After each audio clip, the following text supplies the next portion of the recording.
The meeting in the apex chamber wasn't going well. The most powerful military leaders in the galaxy were arguing, and the giant fancy room felt tense. Suddenly, the main doors hissed open. Complete silence. Everyone stared. Getting into this room was supposed to be impossible. Alarms should have screamed. Guards should have appeared, but there was nothing, just the open doors. A man walked in. He was human. That was the first surprise. He was tall, dressed in a simple black soldier's uniform that was clearly not for show. It was dirty, with scuffs and marks from what looked like a recent fight. He walked with a strange calmness, his sharp eyes scanning the room, taking in the assembly of shocked alien leaders. He wasn't scared. He wasn't even nervous. He walked right up to the massive table that sat in the middle of the room. Without asking, without even hesitating, he pulled out an empty chair and sat down. The sound echoed in the silent chamber. He put his hands on the table and looked around, as if waiting for them to start the meeting he had just crashed. For a moment, nobody knew what to do. They were the most fearful beings in the galaxy, and they were utterly confused. Mork, the huge warrior from the Vorth Empire, was the first to find his voice. It came out as a roar. "Who are you? How did you get past our security?" The human didn't answer him. He didn't even look at him. Instead, he turned his calm gaze to Nethvar, the old council leader. Everyone waited. When the human spoke, his voice was steady and clear.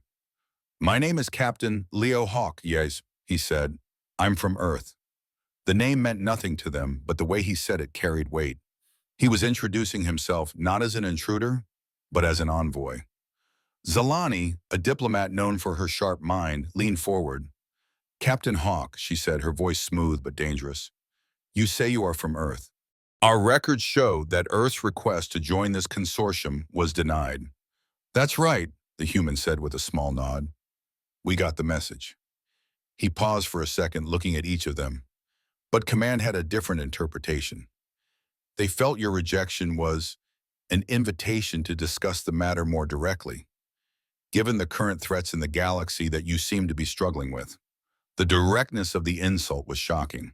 "So as of 6 hours ago," Captain Hawk continued, his voice perfectly even, "Earth has decided to accept a provisional membership. I'm here to represent us." The room was silent again, but this time it was a different kind of silence. It was the sound of 12 powerful minds trying to understand what was happening. This lone human hadn't just broken into their most secure room. He had just calmly announced that his little, insignificant planet had decided to ignore their decision and join their exclusive club anyway. And he said it to their faces like he was daring them to do something about it. The silence in the apex chamber was heavy with unspoken questions. The human, Captain Leo Hawk, sat at their table, his calm posture a stark contrast to the storm of chaos he had just unleashed. He had stated the impossible as if it were simple fact. It was Mork who broke the silence, not with a roar this time, but with a harsh, ugly laugh. "A provisional member?" the Vorth warrior chuckled, shaking his massive head. "You're telling us that your little planet, with its handful of clumsy ships and insignificant armies, simply decided to join the most powerful military alliance in the galaxy? This is the best joke I've heard in a century." Several other leaders murmured in agreement, the initial shock now turning into scorn. They were reasserting their dominance. This had to be a bluff. Leo Hawk didn't react to the laughter. He didn't seem offended. He simply watched them, his gray eyes moving from one leader to the next. "You find it funny?" he asked, his voice genuinely curious. "Wait, because we have seen your records, human," Mork spat. "We've studied your species. You have limited FTL capability. Your weapon technology is, at best, 100 years behind ours. You would be a liability in any real conflict, not an asset."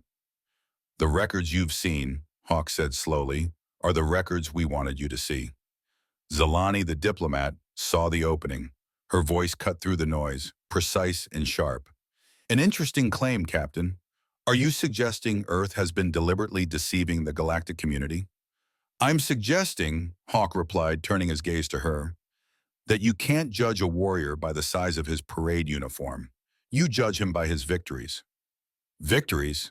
Mork laughed again. "What victories? Skirmishes with rogue asteroids?" Hawk leaned back in his bar, a picture of relaxation that was more unsettling than any threat. Let's talk about the pirate syndicate in the Asphodel cluster. 6 months ago, they were disrupting trade routes. Your files say a consortium task force was scheduled to investigate in the next cycle. Nethvar, the council leader, nodded slowly. That is correct. A complex issue involving multiple jurisdictions. It wasn't complex, Hawk said. We sent one ship, a patrol frigate. The pirates are no longer a problem. The trade routes are clear. We didn't file a report because we considered it routine sanitation. The room grew quiet again. The Asphodel Syndicate wasn't a major galactic threat, but they weren't amateurs either. They had downed several armed freighters. The idea of a single patrol ship handling them was unlikely. Zelani pressed on, her mind sensing a hidden layer she needed to uncover. Anecdotes are not data, Captain. The consortium operates on facts and numbers. You claim Earth has the right to sit at this table. Then prove it. Give us the data. What is the true size of your fleet? Your total number of military personnel? She thought she had him cornered. A direct question that demanded a direct answer. The human looked at her, and for the first time a hint of something that might have been amusement touched his lips. Diplomat Zelani, if I told you the real numbers, you wouldn't believe me. Even your lie detector specialist here, he nodded briefly toward Quintel, would probably have an aneurysm. The numbers aren't the point. Then what is the point? Nethvar asked, his voice heavy with authority. The point, Hawk said, his gaze sweeping the room, is results. Frustration was boiling over in Mork. This human was talking in circles, making grand claims without providing any proof a warrior could respect. He decided to make it personal. Enough of this talk about fleets and records, Mork bellowed, pointing a thick, clawed finger at Hawk. Let's talk about you. A soldier's worth is measured in the heat of battle. I have personally led armies that have conquered worlds. My kill count is a matter of public record. So tell us, Captain, what is your combat record? How many enemies have you personally put down? This was it, the ultimate test for a warrior. A low number would expose him as a fraud. A high, obviously fake number would do the same. The room waited, expecting him to squirm. Leo Hawk didn't squirm. He fell silent for a moment, his head tilted slightly, as if he were actually thinking about the question. The calm expression on his face made the question feel less like an accusation and more like a technical query. That's a complicated question, he finally said, his voice thoughtful. It's a simple question, Mork snapped. No, it's not, Hawk countered, still perfectly calm. It depends on the context. Are we talking about my entire career? Or just this deployment? Are we counting direct kills or do assists count? The paperwork is very specific. The alien leaders exchanged confused glances. This was not the response they expected. Just this year, Zelani said, her curiosity overriding her suspicion. Directly attributable kills. This year alone. Hawk nodded as if that clarified everything. Okay, this year has been quiet, mostly peacekeeping rotations and training exercises. He paused. I suppose it would be around 850. The number dropped into the silent room like a stone into a deep pond. 850, in a quiet year. Many of the decorated generals at the table hadn't achieved that number in their entire careers. Mork, whose own legendary career total was just over 1,200, simply stared. His mouth was slightly open. Quintel felt the familiar, dizzying sensation in his specialized organs. It was the feeling of a truth so large and unexpected that it strained the limits of belief. The human wasn't lying. Hawk looked around at their stunned faces, seeming genuinely puzzled by their reaction. Is that a lot? He asked. It's hard to compare.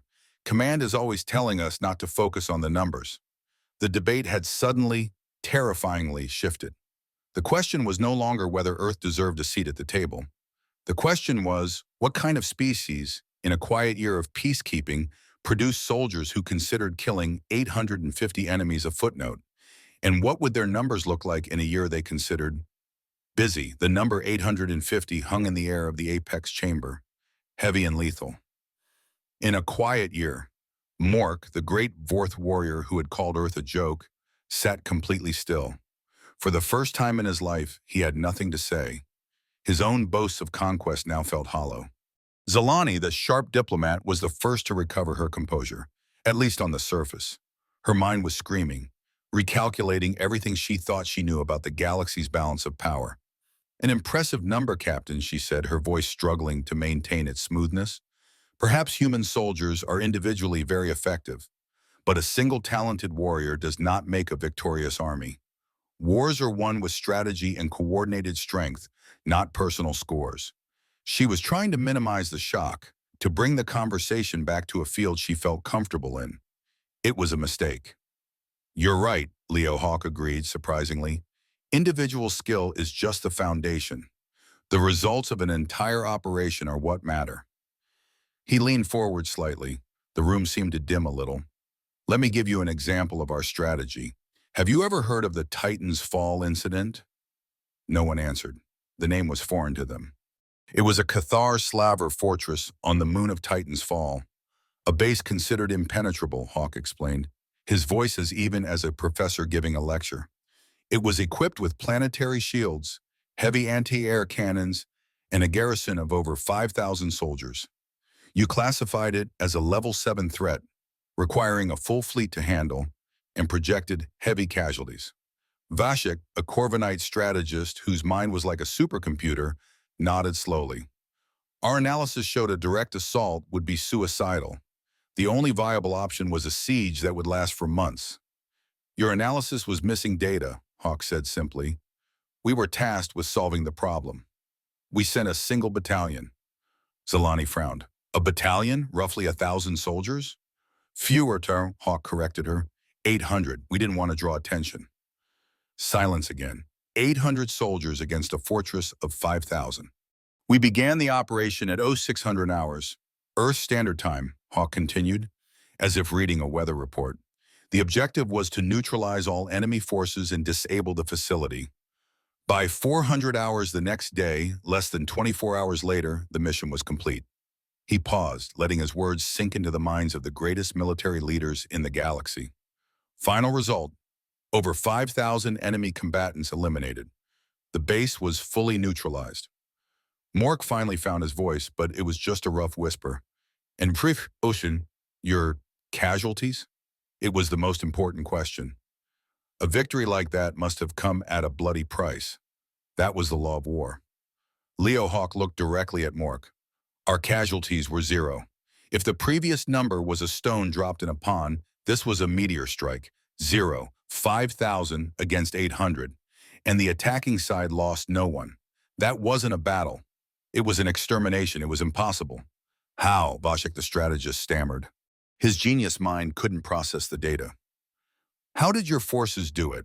Orbital bombardment? A weapon of mass destruction? Those were the only logical explanations. Hawk shook his head. No, orbital bombardment is messy and leaves too many traces. Weapons of mass destruction are imprecise. He looked around the table at the faces that were growing pale with shock and a dawning, terrible sense of fear. It was a ground operation. We disabled their communications, then deployed strike teams simultaneously against 12 critical targets. It was fast, precise, and efficient. He gave a slight shrug, a gesture so casual it was terrifying. It was standard operating procedure. Standard operating procedure. Those 3 words shattered the worldview of everyone in the room. This was not a miracle victory, a once-in-a-generation achievement. For Earth, it was just another day at the office. Zelani felt a cold chill run down her spine. She wasn't looking at a human captain anymore. She was looking at the representative of a power so far beyond her calculations that it might as well be magic. A predator that had hidden its claws for far too long. Mork no longer felt insulted. His warrior's pride had been replaced by something far more primal, a deep, fearful respect. He was in the room with a hunter of a different class entirely. The room fell into the deepest, heaviest silence yet. The debate was over. The suspicion was gone.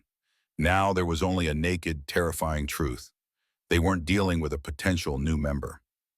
They were dealing with the new masters of the galaxy, and they had only just realized it.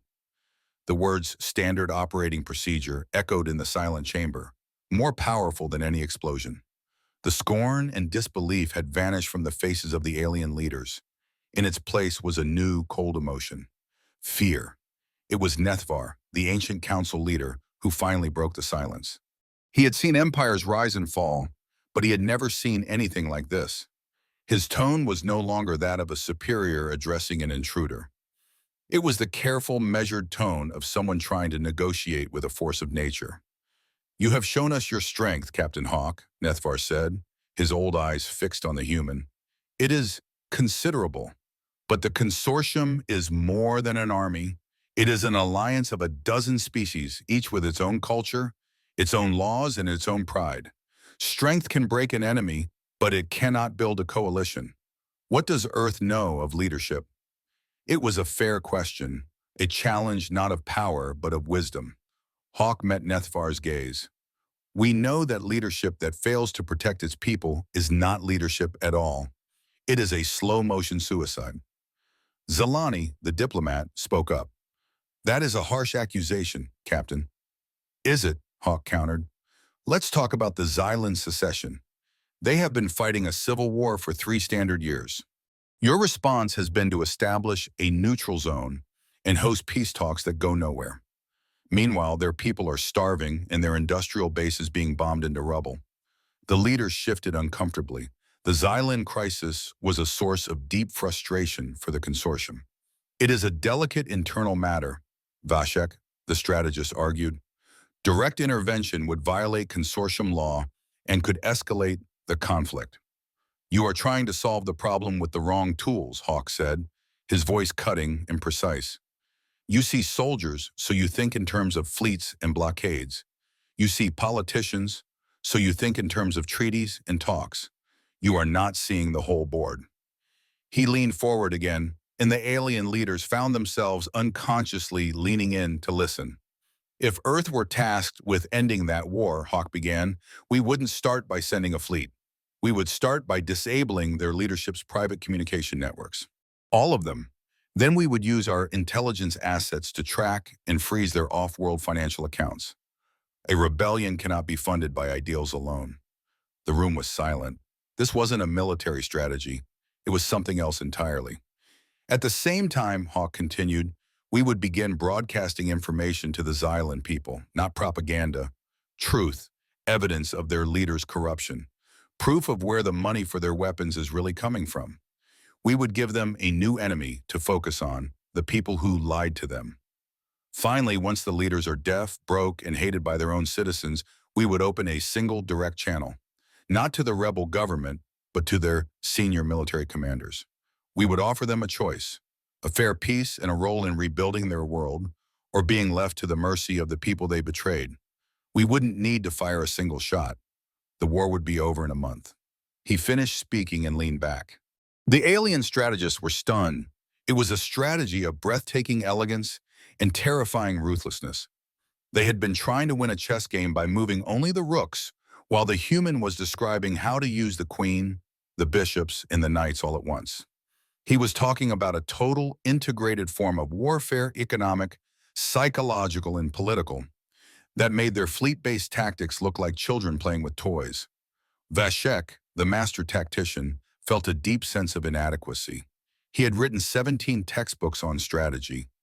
None of them contained anything this sophisticated. "That," Zelani started, her diplomatic mind reeling, "that is an astounding level of intelligence gathering and covert action capability. To know who to target, where their money is." "As I said," Hawk interrupted calmly, "you can't judge us by the records we allow you to see." Nethvar looked at the human captain. The fear he felt before was now mixed with something else. A dawning, horrifying respect. This was not a barbarian with a bigger club. This was a grandmaster explaining the game to amateurs. Earth didn't just have the power to conquer the galaxy, they had the intelligence to rule it. The question of whether Earth was qualified to be a member was now completely absurd. It was clear they were overqualified to a degree that was almost comical. A new, much more important question began to form in the minds of everyone present. Nethvar was the one to ask it. "Captain Hawk," he said, his voice heavy with the weight of the new reality, "you have demonstrated your people's capacity for both combat and strategy. So tell us, what does Earth truly want? Why are you here? Nethvar's question hung in the air. What does Earth truly want? All eyes were on the human captain. The room was no longer filled with scorn or even simple fear. It was filled with a tense, heavy anticipation. They had seen his power. They had heard his strategy. Now they would hear his purpose. Leo Hawk did not hesitate. His answer was as direct and sharp as a blade. What we want, he said, his voice calm but absolute, is an end to the failure. This consortium was created to ensure peace and security for the galaxy. It is failing. Piracy is a plague. Internal wars are left to fester and burn. You debate in this room while worlds suffer. Your leadership has proven inadequate. He let the accusation settle. It was a brutal, undeniable truth. We are not here to ask for a seat at your table so we can join the debate, Hawk stated clearly. We are here to end it. He stood up from his chair. The simple movement seemed to draw all the energy in the room toward him. He looked like a commander addressing his new unruly subordinates. Earth is here to lead. We will assume control of the Galactic Defense Consortium's Central Military Command. We will write the strategy. We will direct the fleets. We will enforce the peace that you have failed to maintain. The demand was so audacious, so total, that it sucked the air from the room. It was not a proposal. It was a declaration of conquest, delivered without a single shot being fired. Mork shot to his feet, his warrior's pride ignited. This is treason, he roared. You expect us to hand over our armies, our fleets, to an upstart species we knew nothing about yesterday? You want us to become your puppets. Hawk looked at the furious fourth warrior without a trace of emotion. We don't want puppets, strategist. We want effective soldiers. Your fleets are a resource, currently being wasted. Under our command, they will be used to protect your own people far more effectively than you are doing now. Nethvar rose slowly, his ancient face etched with pain. Captain, this consortium was built on mutual trust and respect. It has maintained a delicate balance for 1,000 years. You cannot simply take it. The peace you knew is already gone, Hawk countered, his voice unyielding. The galaxy has changed. Your methods have not. 1,000 years of tradition means nothing to a family killed by pirates or a planet ruined by a civil war you failed to stop. History will not protect you from the threats of today. We will. Zelani, the ever-practical diplomat, asked the question that everyone was thinking, her voice barely a whisper. And if we refuse? The room went dead silent. This was the heart of the matter. What would happen if they said no? Leo Hawk's gaze moved to Zelani, and his expression was cold and hard as diamond. He didn't need to threaten them. He just needed to tell them the truth. Refusal is your sovereign right, he said. You can vote no. You can ask me to leave. You can continue to lead the consortium exactly as you have been. He paused, letting them consider that possibility. And Earth will proceed independently. We will form our own alliances. We will secure our own sectors of space. We will create our own zone of peace and order. We have been fighting threats you've never even heard of, alone for a very long time. We can continue to do so. He looked around the table at each leader, his next words landing like hammer blows. But we will not be responsible for what happens to those left outside our protection. We will not answer your calls for aid when the next crisis comes. A crisis your outdated strategies cannot handle. We will read the reports of your decline from a place of safety. The galaxy is a dangerous place for those who choose to stand alone. It was not a threat, it was a promise, a terrifyingly calm prophecy of their irrelevance and destruction. He was offering them a choice: be part of the future, under Earth's command, or be left behind to become a footnote in history. The leaders looked at each other. They saw no defiance in their colleagues' eyes. They saw only the cold, hard math, art of Oz. They had the titles, the history, the grand chambers. But the lone human standing before them had the power, the intelligence, and the absolute will to do exactly what he said. They could refuse and hold on to their pride for a little while longer as their influence crumbled and their enemies grew stronger. Or they could swallow that pride and survive. Zelani slowly sat back down, a gesture of defeat. Mork, after a long, tense moment, did the same, his massive frame slumping into his chair. One by one, the most powerful military leaders in the galaxy conceded without a word. They finally understood. They were no longer in control. Their era was over. The unspoken surrender hung in the room, heavier than any treaty. The leaders of the Galactic Defense Consortium, figures who had commanded legions and decided the fates of stars, were now waiting for orders from a single human captain. Nethvar, the council leader, finally gave voice to their submission. His voice was tired, filled with the weight of 1,000 years of tradition coming to an end. "Very well, Captain Hawk," he said, the words tasting like ash. "The consortium accepts your terms. What is your first order?" Before Hawk could reply, a blaring alarm suddenly filled the chamber. It was a sound no one had heard in over a century, a priority alpha threat warning. The highest level, a galaxy-wide emergency. The main holographic display flared to life, not with a single enemy fleet, but with dozens of them. Red icons representing hostile forces bloomed across the map like a blood-red plague, appearing simultaneously in 6 different sectors, targeting key infrastructure and civilian worlds. It was a coordinated, impossible attack on a scale they had never imagined. "By the stars!"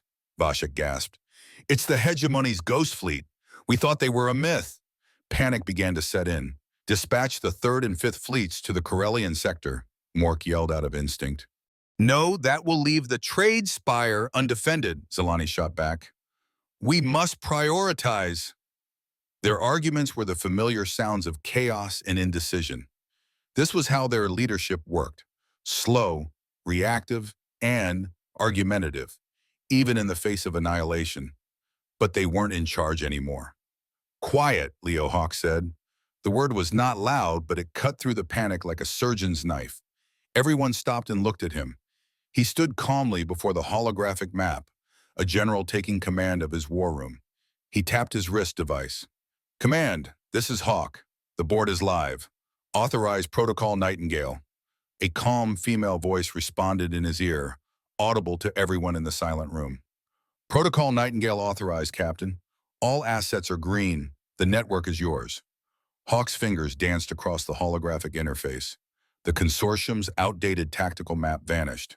In its place, a new map appeared, a breathtaking real-time display of the entire galaxy, teeming with information the Council had never seen. Thousands upon thousands of blue icons, representing Earth's ships, patrol routes, and hidden intelligence outposts, were already in position, forming a defensive web that was invisible until now. The alien leaders stared, mesmerized. They had been blind. Earth wasn't just hiding its power, it had been silently guarding the entire galaxy while the consortium debated. "Task Force Hydra," Hawk's voice was crisp and clear, a stark contrast to the earlier panic. "The hostiles in the Azure Nebula are attempting a pincer move. You know the playbook. Let them get in deep, then sever the head. I want their command carrier disabled in the next 20 minutes. He turned his attention to another sector. "Spectre team, you have infiltration clearance for the Hegemony flagship in the Corellian sector. Do not destroy it. I want their command codes. Feed them false telemetry. Make their fleets fire on each other." To another point on the map, Fleet Group Titan. "You are facing the largest force. Do not engage directly. Execute a strategic withdrawal. Lure them into the Black Maw asteroid field. The mines we laid last year are waiting for them." On the main screen, the battle for the galaxy unfolded. It was not the brutal slugfest the consortium was used to. It was a symphony of strategic perfection.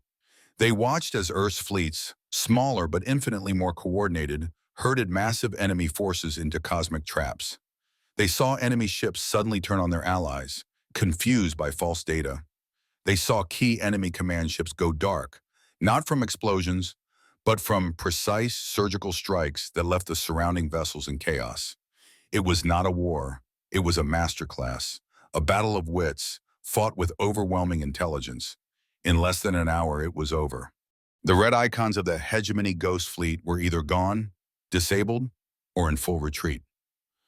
The greatest coordinated attack in galactic history had been dismantled with terrifying efficiency. Leo Hawk turned away from the map, which now showed Earth's forces calmly resuming their patrol patterns. He looked at the stunned, silent alien leaders. That, he said, his voice quiet but final, is how the new Galactic Defense Consortium operates. Proactive, not reactive. Decisive, not hesitant. Welcome to the first day of a safer galaxy. Nethvar looked from the peaceful map to the human captain.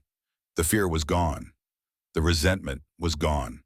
All that was left was a profound, humbling sense of awe. Their surrender hadn't been a defeat. It had been their salvation. "Our fleets are at your command, Lord Commander," Nethvar said, using a title that had not been spoken in 1,000 years. Hawk gave a slight nod. The title didn't seem to impress him. "Good," he said simply. "Then the real work can begin. We have a galaxy to protect." The era of debate was over. The era of action had begun. And for the first time in a very long time, as they watched the human who now commanded their fate, the leaders of the galaxy felt something they had almost forgotten. Hope. And that's the end of our story for today. What did you think about Earth's victory?